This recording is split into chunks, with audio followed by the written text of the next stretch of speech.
கீதாசாமி publishers பெருமையுடன் வழங்கும் பணியின் பரிமாணங்கள் என்ற தொடரின் இந்த பதிவில் பங்கு பெறுபவர் 1998ஆம் ஆண்டு இந்தியன் ரயில்வே பர்சனல் சர்வீஸ், அதாவது இந்திய ரயில்வே பணியாளர் பணியில சேர்ந்த திரு நாராயணன் அவர்கள். தற்போது தென்னக ரயில்வேயில் தலைமை பணியாளர் அதிகாரியாக சென்னையில் பணிபுரிந்து வரும் திரு நாராயணன் திண்டுக்கல் மாவட்டம் சின்னாளப்பட்டியைச் சேர்ந்தவர். பள்ளிப்படிப்பை அரசு பள்ளியில் தமிழ் வழியில் படித்தவர். இளம் அறிவியல் கணிதத்தை திருச்சி தேசிய கல்லூரியிலும், முதுநிலை படிப்பை திருச்சி பெரியார் ஈவேரா கல்லூரியிலும் படித்தவர். பெங்களூரில் உள்ள இந்திய மேலாண்மை நிறுவனத்தில் பொது கொள்கைக்கான மேற்படிப்பையும் படித்து முடிச்சிருக்கார். ரயில்வே பணியில் வடக்கு எல்லை ரயில்வேயில் அஸ்ஸாமில் தனது பணியை உதவி பணியாளர் அலுவலராக தொடங்கி மண்டல அலுவலர், மூத்த மண்டல அலுவலராகவும் அஸ்ஸாமில் பணிபுரிஞ்சிருக்கிறார். பின்பு மூத்த மண்டல பணியாளர் அலுவலராக சென்னைக்கு வந்த இவர் துணை தலைமை பணியாளர் அலுவலராகவும் ஆர்ஆர்பியிலும் உறுப்பினர் செயலராகவும் செயல்பட்டிருக்கிறார்.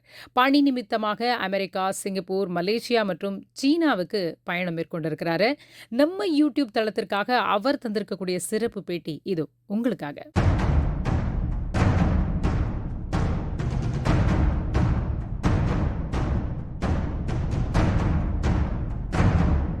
வணக்கம் சார், உங்களை பற்றி சொல்லுங்களேன். வணக்கம், நான் A.Narayanan. நான் பிறந்தது திண்டுக்கல் மாவட்டத்தில் இருக்க சின்னாளப்பட்டி அப்படின்ற ஊரில் தான். என்னுடைய தாயார் மீனாம்பாள், தந்தை திரு அழகர்சாமி அவர்கள். தந்தையார் ஒரு சிறு பிஸ்னஸ் பண்ணிகிட்டு இருந்தார். பிஸ்னஸ் நிமித்தமாக நான் 3ஆம் வகுப்பு படிக்கும்போதே எங்களுடைய குடும்பம் பெரம்பலூருக்கு மைக்ரேட் ஆகிட்டாங்க. பெரம்பலூரில் என்னுடைய பள்ளி படிப்பு முழுக்க பெரம்பலூரில் தான் நடந்தது. பெரம்பலூரில் 3ஆம் வகுப்புலேருந்து 5ஆம் வகுப்பு வரைக்கும் அங்கே பஞ்சாயத்து யூனியன் ஸ்கூலில் ஒன்று இருக்குது, கடைவீதி பள்ளிக்கூடம்னு சொல்லுவாங்க பெரம்பலூரில். அந்த ஸ்கூலில் தான் நான் படித்தேன். அதுக்கப்புறமா என்னுடைய மேல்நிலை கல்வி முழுக்க பார்த்திங்க அப்படின்னு சொன்னால் பெரம்பலூர் அரசு மேல்நிலை பள்ளியில் தான் பயின்றேன் அப் டு +2. அந்த காலத்தில் நான் பயின்றது முழுக்க தமிழ் மீடியத்தில் தான் படித்தேன். அதுக்கப்புறமா தேசிய கல்லூரி திருச்சியில் பிஎஸ்சி மேத்தமெட்டிக்ஸ் சேர்ந்தேன். என்னுடைய பிஎஸ்சி மேத்தமெட்டிக்ஸ் அங்கே முடிந்ததுக்கப்புறமாக எம்எஸ்சி மேத்தமெட்டிக்ஸ்க்கு திருச்சி பெரியார் ஈவேரா கல்லூரியில் பயின்றேன். அதற்கு அப்புறமா வழக்கமாக மேக்ஸ் படிக்கிறவங்கெல்லாம் பிஎட் படிக்கிறது ஒரு நார்மல் நடைமுறை மாதிரி மெட்ராஸ் யூனிவர்சிட்டியில் நான் என்ன பண்ணேன்னா கரஸ்பாண்டன்ஸில் பிஎட்டும் முடித்தேன் 92ஆம் வருடம். குடும்ப சூழல்கள் காரணமாக உடனே மேற்படிப்பெல்லாம் படிக்க முடியாதனால 95ஆம் ஆண்டு தான் சென்னைக்கு வந்தேன். சென்னையில் வந்ததுக்கப்புறமா சிவில் சர்வீசஸ் ப்ரிப்பரேஷனை ஸ்டார்ட் பண்ணேன். 3 ஆண்டுகள் தொடர்ச்சியான ப்ரிப்பரேஷன் முடிந்த உடனே 98ஆம் ஆண்டு சக்ஸஸ்ஃபுல்லாக IRPS அப்படிங்கிற பதவியோட அந்த இதை முடித்தேன். நான் என்னோட சிவில் சர்வீசஸ் பயணம் அப்படிங்கிறது பார்த்தீங்க அப்படின்னு சொன்னால் முதல்ல எனக்கு சிவில் சர்வீசஸை அறிமுகம் செய்தது என்னோட கசின் பிரதர் திரு வேலுமணி அவர்கள். ஒரு வங்கி அதிகாரியாக அவர் இருந்தார். நான் பிஎஸ்சி 3rd இயர் படிக்கும்போது தான் அவர் சிவில் சர்வீசஸை பற்றி எனக்கு முதல்ல சொல்கிறாரு. அப்பொழுதே அது ஒரு தீப்பொறி மாதிரி மனதில் விழுந்தது. கட்டாயமாக நம்ம என்ன பண்ணணும்னா ஒரு டயத்தில் நிச்சயமாக நம்ம சிவில் சர்வீசஸ்க்காக ப்ரிப்பேர் பண்ணணும் அப்படிங்கிற ஒரு நோக்கம் அந்த நேரத்தில் வந்தது. நான் 1989 first employment news, civil service எக்ஸாமோட விளம்பரம் எம்ப்ளாய்மெண்ட் நியூஸில் வரும். அந்த வருடத்தில் வந்த எம்ப்ளாய்மெண்ட் நியூஸில் சிவில் சர்வீசஸ் அட்வர்டைஸ்மெண்ட்டை வாங்கி முழுமையாக படித்தேன். அதனுடைய மேலோட்டமாக என்னென்ன மாதிரியான சிஸ்டம், எப்படி அதனுடைய எக்ஸாம் பேட்டர்ன், அதனோட சிலபஸ், எல்லா விஷயங்களுமே அந்த இதில் தெளிவாக இருந்தது. பட்டு அதற்கு மேலே வேறு எந்த விதமான தகவல்களும் எனக்கு தெரியாது. அதை எப்படி படிக்க போகிறோம், என்ன பண்ண போகிறோம் அப்படிங்கிறதெல்லாம். பிஎஸ்சி முடித்த உடனே எம்எஸ்சி ஜாயின் பண்ணிட்டேன். எம்எஸ்சி முடிச்சுட்டு வீட்டுக்கு வரும்போது குடும்ப சூழல்கள் காரணமாக உடனடியாக சிவில் சர்வீசஸ் படிக்கிறதுக்கோ இல்லை மேலே படிக்கிறதுக்கோ வேறு எந்த வழியும் இல்லாத காரணத்தினால என்ன பண்ணேன் அப்படின்னு சொன்னால் பிஎட்டை பண்ணேன். பிஎட் பண்ணிவிட்டு கொஞ்ச காலம் வந்து அங்கேயே வந்து டியூஷன் அந்த மாதிரி வந்து சொல்லி கொடுத்துட்டு இருந்தேன். சொல்லி கொடுத்துட்டு இருந்துட்டு 95ஆம் வருடத்தில் தான் நான் வந்து சென்னைக்கு வர்றேன். சென்னைக்கு வந்து ஒரு மெட்ரிகுலேஷன் பள்ளியில் வந்து ஆசிரியராக, கணித ஆசிரியராக வந்து சேர்ந்தேன். கொஞ்ச நாள் வந்து அதில் வந்து ஒர்க் பண்ணிகிட்டு இருக்கும்போது எப்படி வந்து அங்கே ஒரு நண்பர்கள் குரூப் சேர்றாங்க. அவங்கள்ட்ட ஒரு முறை வந்து சிவில் சர்வீஸ் எல்லாம் எனக்கு எய்ம் இருக்குன்னு சொல்லும்போது அதில் ஒரு நண்பர் வந்து தமிழ்நாடு அரசினுடைய ஸ்பெஷல் ட்ரைனிங் இன்ஸ்டியூட்டை பற்றி சொல்கிறாரு. இது போல் வந்து தமிழ்நாடு அரசு வந்து ஸ்பெஷல் ட்ரைனிங் இன்ஸ்டியூட் அப்படின்ட்டு சொல்லிட்டு ஒரு இதை வந்து நடத்துகிறாங்க.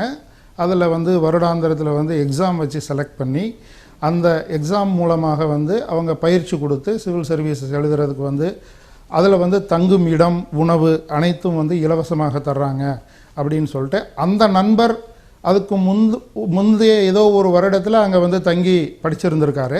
அதை வந்து எனக்கு வந்து சொன்னார். 1995ஆம் வருடத்தில் நான் அந்த ஸ்பெஷல் ட்ரைனிங் இன்ஸ்டியூட்டோட பரீட்சையை வந்து எழுதுகிறேன். அதில் செலக்ட் ஆகி நான் அந்த இன்ஸ்டியூட்டில் சேர்றேன்.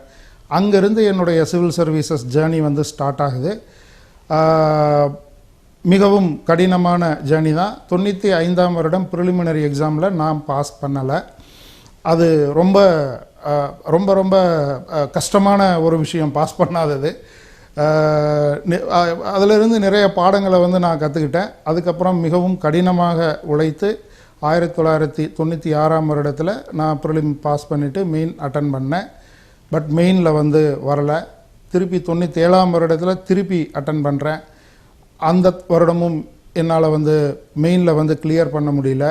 ஆனால் அதில் என்னென்னா ஒவ்வொரு முறையும் வந்து அந்த இன்டர்வியூக்கு வந்த மார்க்குக்கும் நான் எடுக்கிற மார்க்குக்கும் இருக்கிற இடைவெளி மிக மிக குறைவாக தான் இருந்தது. ஸோ என்னுடைய தவறுகள் என்னென்ன அப்படிங்கிறத வந்து டீட்டெயிலாக அனலைஸ் பண்ணி அந்த தவறுகளை எல்லாம் ஒன்றொன்றாக களைந்துக்கிட்டு நான் என்ன சரி பண்ணிக்கிட்டு அந்த 98ஆம் வருடத்தில் எழுதின பரீட்சையில் வந்து பாஸ் பண்ணேன். முதல் முறையாக யூபிஎஸ்சி இன்டர்வியூ அட்டன் பண்ணேன். அந்த இன்டர்வியூலேயே செலக்ட் ஆகிட்டேன். எனக்கு வந்து அந்த வருடத்தில் ஐஆர்பிஎஸ் சர்வீஸ் அலாட் ஆனது. அந்த சர்வீஸில் நான் ஜாயின் பண்ணேன். உங்கள் பணியை பொறுத்த வரைக்கும் என்ன மாதிரியான பயிற்சிகள் கொடுக்கப்படுது? ஐஆர்பிஎஸ்ங்கிறது வந்து சென்ட்ரல் சர்வீசஸ் குரூப் ஏ அப்படிங்கிற ஒரு கிளாசிஃபிகேஷனில் வர சர்வீஸ். அது வந்து ஒரு ஆல் இண்டியா சர்வீஸ் இல்லை. ஐஏஎஸ், ஐபிஎஸ் அப்படிங்கிற 2 சர்வீஸ் மட்டும்தான் சிவில் சர்வீசஸில் ஆல் இண்டியா சர்வீசஸ் கிளாசிஃபிகேஷனில் வருது. ஸோ இந்த சென்ட்ரல் சர்வீசஸ் குரூப் ஏ சர்வீசஸும் அந்த ஆல் இண்டியா சர்வீசஸ் தேர்வானவர்களோட மசூரியில் வந்து 3.5 மாதங்கள் வந்து அந்த ஃபவுண்டேஷன் கோர்ஸ் அப்படிங்கிற ட்ரைனிங்கை வந்து கம்பல்சரியாக வந்து அட்டன் பண்ணுறோம்.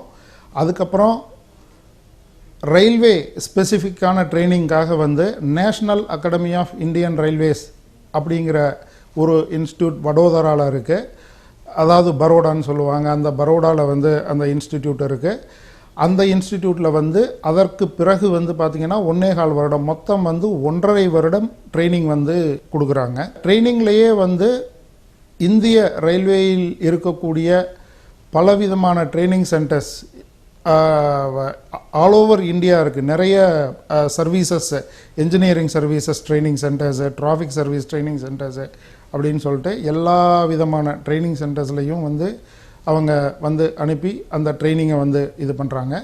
அதுக்கப்புறமா வந்து நீங்கள் பணியில் இருக்கிற காலத்தில் வந்து பார்த்தீங்கன்னு சொன்னால் ஜூனியர் அட்மினிஸ்ட்ரேட்டிவ் ப்ரொமோஷன் அப்போ மேனேஜ்மெண்ட் டெவலப்மெண்ட் ப்ரோக்ராம் அப்படிங்கிறது வந்து வடோதராலேயே வந்து திருப்பி வந்து கொடுக்குறாங்க. அதுக்கப்புறமா அட்வான்ஸ் மேனேஜ்மெண்ட் ப்ரோக்ராம் அப்படிங்கிற ட்ரைனிங் வந்து சீனியர் அட்மினிஸ்ட்ரேட்டிவ் கிரேடு ப்ரொமோஷன் டயத்தில் வடோதராலையும் அதுக்கப்புறம் சிங்கப்பூர், மலேசியா முதலிய நாடுகளில் வந்து இருக்கக்கூடிய இன்ஸ்டிடியூட்ஸ்லையும் வந்து அந்த ட்ரைனிங் கொடுக்குறாங்க. அதுக்கப்புறம் சப்ஜெக்ட் ஸ்பெசிஃபிக் ட்ரைனிங்ஸ் வந்து பார்த்திங்கன்னா வேரியஸ் ட்ரைனிங் இன்ஸ்டிடியூட்ஸில் ரயில்வே அல்லாத ட்ரைனிங் இன்ஸ்டிடியூட் அப்படின்ட்டு சொல்லிட்டு டைம் டு டைம் வந்து கவர்மெண்ட் ஆஃப் இந்தியா எப்படி டிசைட் பண்ணுறாங்களோ அது போன்ற ட்ரைனிங் எல்லாம் வந்து கொடுக்குறாங்க. இந்த பணியோட தன்மை எப்படிப்பட்டது sir? Indian railway personal service அதனுடைய பெயர்லேயே வந்து பர்சனல் அப்படின்ட்டு வர்றதுனால இது வந்து பியூராக ஒரு ஹச்ஆர் ரிலேட்டட் சர்வீஸ்.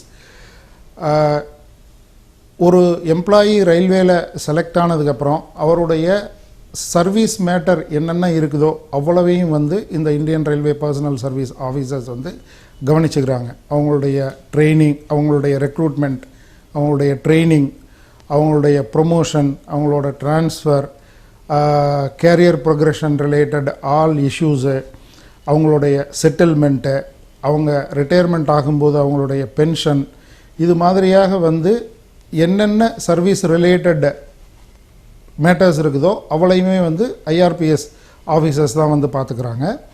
அது நேரத்தில் வந்து disciplinary related matters, vigilance related matters, எம்ப்ளாயீஸ்க்கு இது போன்ற விஷயங்களையும் வந்து கவனிச்சுக்கிறாங்க. ரயில்வே வந்து ஒரு தொழிலாளர் செறிவு மிக்க ஒரு ஆர்கனைசேஷன். நியர்லி அதில் வந்து ஒரு 13 லட்சம் எம்ப்ளாயீஸ் வந்து ஒர்க் பண்ணுறாங்க. ரொம்ப லேபர் இன்டென்சிவ் ஆர்கனைசேஷன்.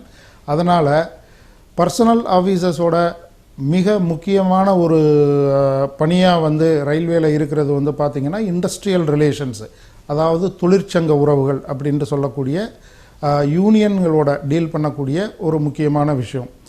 யூனியன் அப்படிங்கிறது இது போன்ற தொழிலாளர் செறிவுமிக்க ஆர்கனைசேஷனில் வந்து ஒரு மிக மிக முக்கியமான ஒரு அங்கமாகவே இருக்குது.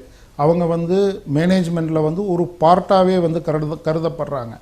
அதனால் ரயில்வேல இந்தியன் ரயில்வே பர்சனல் சர்வீஸில் சேரக்கூடிய ஆஃபீஸர்ஸ் வந்து அவர்களுடைய அந்த இண்டஸ்ட்ரியல் ரிலேஷன்ஸை வந்து மெயின்டைன் பண்ணுறது வந்து ஒரு முக்கியமான கடமையாகவும் பணியாகவும் இருக்குது. உங்களுடைய பணி அனுபவங்களை கொஞ்சம் சொல்லுங்களேன்.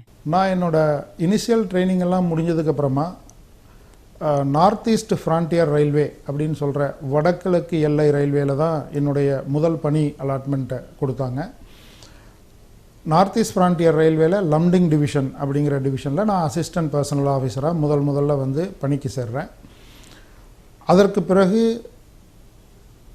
On promotion divisional personnel officer இன்சார்ஜாக ரங்கியா டிவிஷன் அப்படிங்கிற ஒரு டிவிஷனில் வந்து பணிக்கு போனேன். அங்கு பணி முடிந்து அதற்கப்புறம் டிரான்ஸ்ஃபரில் சீனியர் டிவிஷனல் பர்சனல் ஆஃபீஸராக தீன்சுக்கியா டிவிஷன் அப்படிங்கிற ஒரு டிவிஷனில் வந்து 3.5 ஆண்டுகள் வந்து பணிபுரிந்தேன். ஸோ என்னுடைய என்எஃப் ரயில்வே டென்யூர் முழுக்க இந்த அசாம் எல்லைக்கு உட்பட்ட இந்த 3 டிவிஷனில் தான் இருந்தது. ஸோ அசாம் எல்லைக்கு உட்பட்ட அப்படின்ட்டு சொல்லி நான் சொல்லும்போதே அதனுடைய தன்மையை வந்து நீங்கள் புரிஞ்சிக்கிட்டு இருக்க முடியும். அசாமில் வந்து நான் பணிபுரிந்த காலங்களில் மிகவும் வந்து கடினமான வந்து அவுட் சைடு இஷ்யூஸ் எல்லாம் வந்து நிறைய வந்து இருந்தது. டெரரிசம் இது போன்ற விஷயங்கள் எல்லாமே. ஸோ அதில் முக்கியமான விஷயம் என்ன அப்படின்ட்டு சொல்லிட்டு கேட்டிங்க அப்படின்னா வந்து எம்ப்ளாய்மெண்ட் இஷ்யூ வந்து அங்கே வந்து முக்கியமாக வந்து ஒரு மிகப்பெரிய சவாலான ஒரு விஷயமாக இருந்தது. எம்ப்ளாய்மெண்ட்டுன்னா பர்சனல் ஆஃபீஸர் கட்டாயமாக அதை வந்து ஃபேஸ் பண்ணி தான் ஆகணும். உள்ளூர் இளைஞர்களுக்கு வந்து வேலை கொடுக்க மாட்டேன்றாங்க, வெளியாட்கள் தான் வந்து நிறையா வந்து வேலை செய்கிறாங்க அப்படிங்கிற எதிர்ப்பு எப்பயுமே வந்து இருந்துக்கிட்டே இருந்தது. அது ரிலேட்டடாக ரங்கியா டிவிஷனில் நான் ஒர்க் பண்ணும்போதும் சரி, தீன்சுக்கியா டிவிஷனில் ஒர்க் பண்ணும்போதும் சரி, இது வந்து ஒரு மிகப்பெரிய சவாலான விஷயமாகவே இருந்தது. ரங்கியா டிவிஷனில் ஒரு ஒர்க் பண்ணிகிட்டு இருக்கும்போது ஒரு ஆர்ஆர்பி எக்ஸாம் நடக்கும்போது வெளியே இருந்து வந்து எக்ஸாம் எழுத வந்தவங்கள இல்லை உள்ளூர் இளைஞர்கள் தாக்குனதுனால ஏற்பட்ட கலவரத்தில் நிறைய பேர் சுட்டுக் கொல்லப்பட்டார்கள். அந்த மாதிரியான ஒரு ஆர்ஆர்பி எக்ஸாம் ஒரு தீப்பொறி போல மிகப்பெரிய ஒரு பிரச்சனைக்கு வந்து வித்திட்டது. அந்த காலகட்டங்களில் வந்து ஒரு எக்ஸாமை வந்து நடத்தி முடிக்கிறது அப்படிங்கிறதே வந்து மிகப்பெரிய சவாலான விஷயமா இருந்தது. இன்னும் எனக்கு நினைவிருக்கு, நியூ பங்கைகாவ் அப்படிங்கிற ஒரு இடத்துல ஒரு ஆர்ஆர்பி எக்ஸாம், ஒரே ஒரு சிட்டியில் ஆர்ஆர்பி எக்ஸாம் நடத்துறதுக்கு 2 கம்பெனி சிஆர்பிஎஃப் வந்து போட்டு நடத்தக்கூடிய அளவுக்கு வந்து அந்த நேரத்தில் சவாலான விஷயமா அது இருந்தது. இது ஒவ்வொரு முறையும் புது ரெக்ரூட்ஸ் எல்லாம் வரும்போது தர்ணா போராட்டங்கள் இது மாதிரி வந்து பல சவால்களை வந்து அங்கே வந்து நாங்கள் வந்து சந்தித்தோம். அதுக்கப்புறமா வந்து ரங்கியா டிவிஷன் நான் சொல்லும்போது அது வந்து ஒரு புது டிவிஷன். அந்த டிவிஷனில் வந்து நான் ஜாயின் பண்ணும்போது என்னோட பேட்ச்மேட்ஸ் ஒரு பேட்ச் 2 பேட்ச் சீனியர்ஸ் அந்த மாதிரி ஒரு இளைஞர்கள் ஆஃபீஸர்ஸ் பட்டாளமே வந்து அங்கே வந்து இருந்தோம். நாங்கள் தான் அந்த டிவிஷனையே வந்து ஆரம்பத்திலிருந்து கடைசி வரைக்கும் வந்து அந்த டிவிஷனை வந்து நிர்மாணம் பண்ணி முடித்தோம். அது வந்து ஒரு மிகப்பெரிய சவாலான விஷயம் அசாமில் நான் ஒர்க் பண்ணும்போது. இந்த அசாம் டென்யூரெல்லாம் முடிந்து அதற்கு பிறகு நான் 10 வருடம் வந்து நான் என்எஃப் ரயில்வேல இருக்கணுன்றது வந்து ரூலு. அதுபடி 10 வருட டென்யூர் முடிஞ்சு நான் சென்னைக்கு வந்து மாற்றலாகி வர்றேன். சென்னையில் சீனியர் டிவிஷனல் பர்சனல் ஆஃபீஸராக மெட்ராஸ் டிவிஷனில் பணிபுரிந்தேன். அதுவும் ஒரு சவாலான ஒரு பணி தான். சென்னை கோட்டம் அப்படிங்கிறது வந்து இண்டஸ்ட்ரியல் ரிலேஷன்ஸில் வந்து ஒரு சவாலான இடம். அந்த இடத்துல பணிபுரிந்தது ஒரு மிகப்பெரிய அனுபவம். அந்த இது முடிந்த உடனே ஹெட் குவார்ட்டரில் வந்து deputy chief personal officer gazetted அப்படிங்கிற ஒரு பொறுப்பில் இருந்தேன். அது கெசட்டட் கேடர் முழுக்க வந்து பார்க்கக்கூடிய ஒரு முக்கியமான பொறுப்பு. அதன் பிறகு ஐஏஎம் பெங்களூரில் பிஜிபிபிஎம் சொல்கிற ஒரு எம்பிஏ கோர்ஸ் வந்து கவர்மெண்ட் ஸ்பான்சர்டு ப்ரோக்ராம். அந்த ப்ரோக்ராமில் நான் போய் அந்த ட்ரைனிங்கை வந்து 1 இயர் வந்து கம்ப்ளீட் பண்ணிட்டு வந்தேன். அதன் பிறகு தான் வந்து மெம்பர் செக்ரட்டரி ஆர்ஆர்பி அப்படிங்கிற பதவியையும் வந்து வகித்தேன். மெம்பர் செக்ரட்டரி ஆர்ஆர்பியாக இருக்கும்போது அது ஒரு மிகவும் சவாலான ஒரு சிச்சுவேஷனாக தான் இருந்தது. என்ன அப்படின்ட்டு சொன்னால், இதுவரைக்கும் வந்து ஒவ்வொரு ஆர்ஆர்பியும் தனித்தனியாக வந்து அவங்களுடைய எக்ஸாம்ஸை வந்து நடத்திக்கிட்டு இருந்தாங்க. ஆனால் இப்போ எல்லாமே வந்து ஒரு சென்ட்ரலைஸ்டு எம்ப்ளாய்மெண்ட் நோட்டிஃபிகேஷன் சொல்லி எல்லாமே சென்ட்ரலைஸ்டு வேல வந்து நடக்குது. அந்த வகையில் நடத்தப்பட்ட முதல் எக்ஸாம்ஸை வந்து நாங்கள் பார்த்தோம். அதில் கிட்டத்தட்ட 2.5 கோடி பேர் வந்து அந்த எக்ஸாம்ஸை வந்து எழுதினாங்க. 2.5 கோடிங்கிறது ஆல்மோஸ்ட் ஒரு ஆஸ்திரேலியாவினுடைய பாப்புலேஷனுக்கு சமமானது. அவ்வளவு ஒரு மிகப்பெரிய எக்ஸாமை வந்து சக்ஸஸ்ஃபுல்லாக கம்ப்ளீட் பண்ணி முடித்தோம். ஸோ இவையெல்லாம் வந்து பணியில் ஏற்பட்ட அனுபவங்கள். ஆர்ஆர்பியில் மெம்பர் செக்ரட்டரி, அதாவது உறுப்பினர் செயலராக பொறுப்பு வகிச்சிருக்கீங்க. அதிக அளவில் தமிழக இளைஞர்கள் ஆர்ஆர்பி தேர்வு எழுத என்ன செய்யணும் சார்? ஆர்ஆர்பியினுடைய தேர்வு எழுதுகின்ற மையங்கள் எல்லாம் போகும்போது நான் பார்க்கக்கூடிய ஒரு விஷயம் என்ன அப்படின்னு சொன்னால், நம்ம இளைஞர்களை விட வடமாநில இளைஞர்கள் தான் நிறைய பேர் வந்து தேர்வு எழுதுகிறாங்க. ஸோ ரிசல்ட்டும் பார்த்தா அந்த ப்ரொப்போர்ஷனில் தான் வந்து நமக்கு வந்து வர்ற மாதிரி ஒரு அப்சர்வேஷன் இருக்குது. நம்மளுடைய இளைஞர்கள் அதிக அளவில் வந்து இது போன்ற காம்படிட்டிவ் எக்ஸாம்ஸ்லாம் வந்து கலந்துக்கணும். வட மாநிலங்களில் இருக்கிறது மாதிரியான ஒரு அவேர்னஸ் வந்து இல்லையா அப்படிங்கிறது தான் என்னுடைய மனதில் வந்து எப்பயுமே எழக்கூடிய ஒரு கேள்வியாக இருக்குது. அந்த அவேர்னஸையும் அந்த பயிற்சியையும் கொடுக்குற மாதிரி நான் நினைக்கிறது என்ன அப்படின்னா, ஸ்கூல் டேஸ்லேயே அவங்களுடைய காலேஜ் டேஸ்லேயே அது ரிலேட்டடான ஏதாவது ஒரு மாடியூலை வந்து இது பண்ணி அவங்களுக்கு அவேர்னஸை க்ரியேட் பண்ணுறதன் மூலமாக நம்மளுடைய இளைஞர்கள் அதிகப்படியாக இந்த காம்படிட்டிவ் எக்ஸாம்ஸ்லாம் வந்து கலந்துக்கிட்டு அவங்க அதிகப்படியாக வந்து இந்த பணிகளெல்லாம் சேரணும் அப்படிங்கிறது என்னுடைய ஒரு விருப்பம். டெபுடேஷன் எனப்படும் அயல் பணியில் தங்கள் பணியை பொறுத்த வரைக்கும் என்ன வாய்ப்புகள் இருக்கு? டெபுடேஷன் அப்படிங்கிறது சென்ட்ரல் சர்வீசஸ் குரூப் ஏல இருக்கக்கூடிய அனைத்து ஆஃபீஸர்ஸ்க்கும் வந்து என்ன மாதிரியான வாய்ப்புகள் இருக்கோ அது ஐஆர்பிஎஸ் ஆஃபீஸர்ஸ்க்கும் இருக்குது.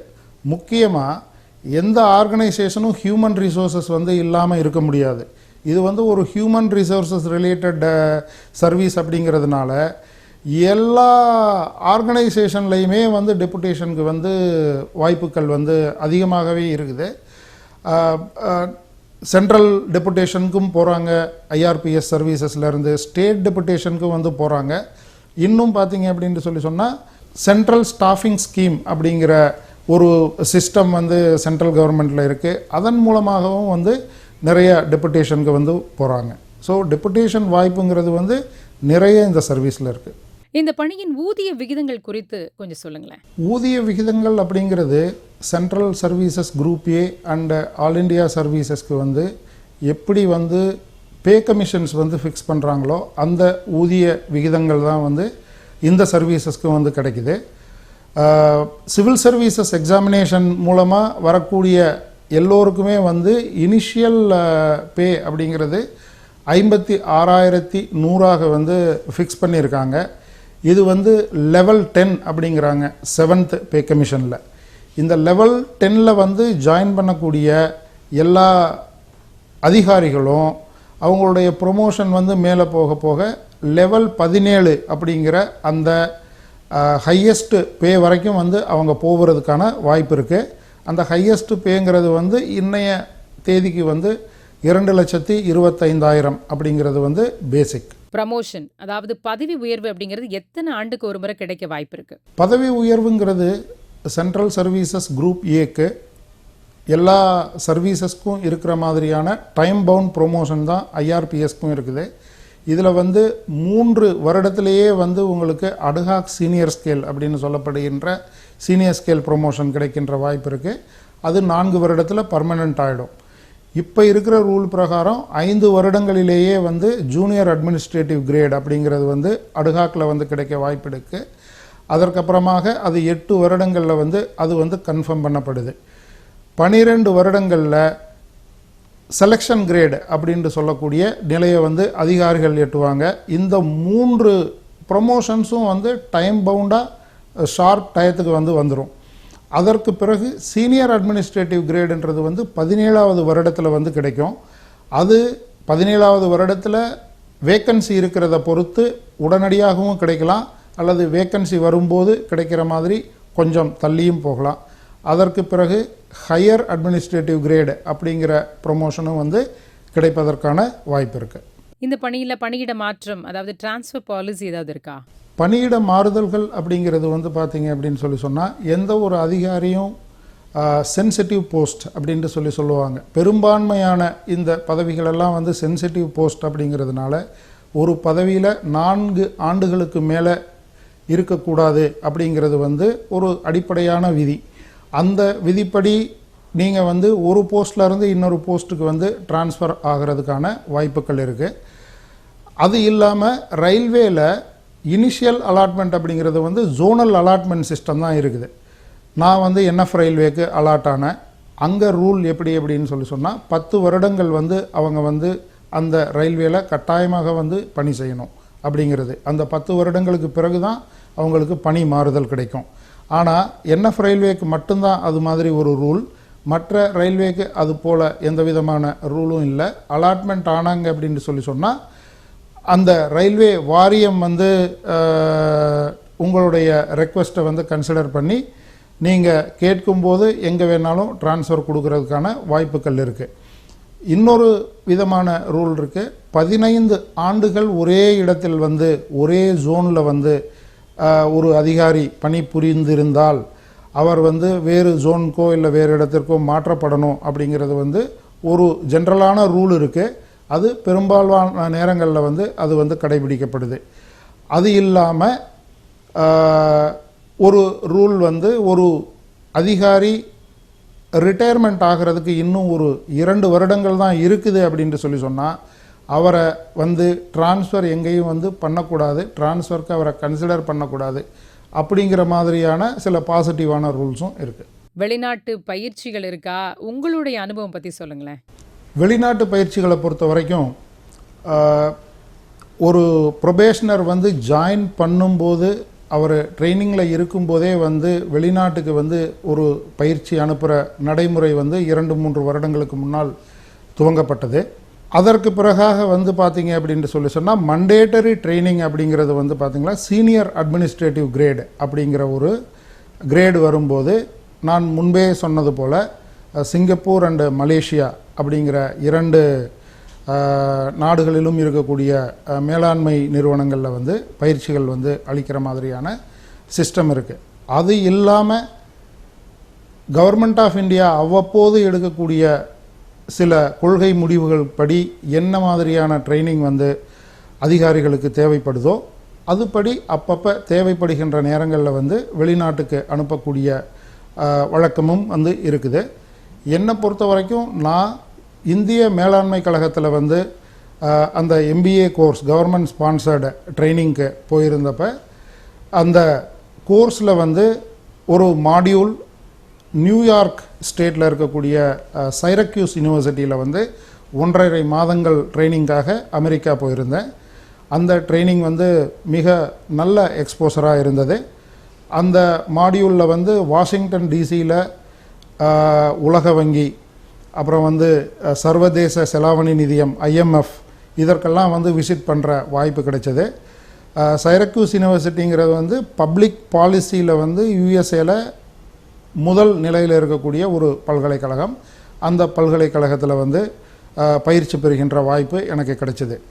அதற்கு பிறகு நான் சொன்ன மாதிரி சீனியர் அட்மினிஸ்ட்ரேட்டிவ் கிரேடு ப்ரொமோஷன் கிடைக்கும்போது நான் வந்து சிங்கப்பூரில் இருக்கக்கூடிய இன்சியாட் அப்படிங்கிற ஒரு மேனேஜ்மெண்ட் ஸ்கூலில் வந்து அட்வான்ஸ்டு மேனேஜ்மெண்ட் ப்ரோக்ராம் அப்படிங்கிற ஒரு ட்ரைனிங் அண்டர்கோ பண்ணோம். சிங்கப்பூர் ட்ரைனிங்க்கு அடுத்தபடியாக வந்து மலேசியாவில் கோலாலம்பூரில் இருக்கக்கூடிய இக்லிஃப் சென்டர் அப்படிங்கிற ஒரு மேனேஜ்மெண்ட் ஸ்கூலில் லீடர்ஷிப் ட்ரைனிங் வந்து அந்த சீனியர் அட்மினிஸ்ட்ரேட்டிவ் கிரேடு ப்ரொமோஷனுக்கு முன்னால் எங்களுக்கு வந்து கொடுக்கப்பட்டது. இது இல்லாமல் இந்திய அரசு இப்பொழுது இந்தியாவிலையும் வந்து ஹை ஸ்பீட் ட்ரெயின் அப்படின்ற புல்லட் ட்ரெயின் எல்லாம் வந்து இயக்கிறதுக்கு வந்து முடிவு செய்திருந்ததுனால ரயில்வே அதிகாரிகள்லாம் வந்து ஹை ஸ்பீட் ட்ரைனிங் ரிலேட்டட் ட்ரைனிங்கை வந்து கொடுக்கறதுக்காக நாங்கள் வந்து சீனா நாட்டுக்கு வந்து அனுப்பப்பட்டோம். அங்கே வந்து சவுத் வெஸ்ட் ஜியோடாங் யூனிவர்சிட்டி அப்படிங்கிற ஒரு யூனிவர்சிட்டி இருக்குது. அது ஒரு டிரான்ஸ்போர்ட் யூனிவர்சிட்டி, செங்டு அப்படிங்கிற இடத்துல இருக்குது. அந்த யூனிவர்சிட்டியில் 2 வார பயிற்சி வந்து எங்களுக்கு ஹை ஸ்பீட் ரயில் சம்பந்தமாக அளிக்கப்பட்டது. ஓய்வூதியம் மற்றும் பணி பாதுகாப்பு அப்படிங்கிறது இந்த பணியை பொறுத்த வரைக்கும் எப்படி இருக்கும் சார்? ஓய்வூதியம் அப்படிங்கிறது இப்போ வந்து நியூ பென்ஷன் ஸ்கீம் அப்படிங்கிற இதுக்கு வந்து கவர்மெண்ட் ஆஃப் இந்தியா வந்து சுவிட்ச் ஓவர் ஆகிட்டாங்க. நாங்கள் வந்து 1998 சர்வீஸில் சேர்ந்ததுனால நாங்கள் பழைய பென்ஷன் ஸ்கீமில் வர்றோம். பழைய பென்ஷன் ஸ்கீம் கவர்மெண்ட் ஆஃப் இந்தியாவோட பென்ஷன் ரூல்ஸ் படி என்னென்ன பென்ஷன் பாதுகாப்புகள் இருக்கோ அனைத்துமே வந்து எங்களுக்கு கிடைக்கும்.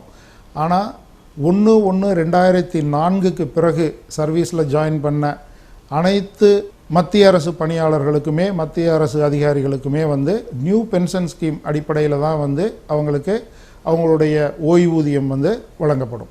பணி பாதுகாப்பை பொறுத்த வரைக்கும் எல்லோருக்குமே வந்து நல்லா தெரியும், கவர்மெண்ட் சர்வீஸ் அப்படிங்கிறது வந்து ஒரு செக்யூர்டான வந்து பணி அப்படிங்கிறது.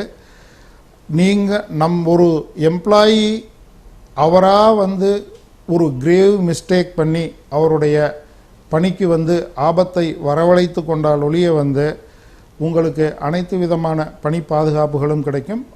அந்த உறுதி வந்து இந்த சர்வீஸில் எப்பயுமே உண்டு. நிறைய இளைஞர்கள் வேலைக்கு சேர்ந்து ஒரு 10-20 ஆண்டுகள் வேலை செய்த பிறகு தனியாக தொழில் தொடங்கவோ இல்லை வேற ஏதாவது நிறுவனத்தில் சேரணுமோ அப்படின்னு நினைக்கிறாங்க. இந்த பணியில் கிடைக்கக்கூடிய அனுபவம் என்ன மாதிரியான வாய்ப்புகளை அவங்களுக்கு கொடுக்கும்? நான் முதல்லையே சொன்ன மாதிரி IRPSங்கிறது வந்து ஒரு HR ரிலேட்டட் சர்வீஸ். ஸோ இன்றைக்கி HR அப்படிங்கிறது வந்து எவ்வளவு முக்கியமான ஒரு துறை. நீங்கள் வந்து ப்ரைவேட்டுக்கு போனீங்க அப்படின்ட்டு சொன்னாலும் அப்படிங்கிறது வந்து எல்லாருக்குமே நல்லாகவே தெரியும். இங்கே இருக்கக்கூடியது வந்து நீங்கள் கவர்மெண்ட் என்விரான்மெண்ட்டில் வந்து ஒர்க் பண்ணுறீங்க. அதே நேரத்தில் மிகவும் கடினமான இண்டஸ்ட்ரியல் ரிலேஷன்ஸ் அப்படிங்கிற விஷயங்களையெல்லாம் வந்து ஹேண்டில் பண்ணுறீங்க.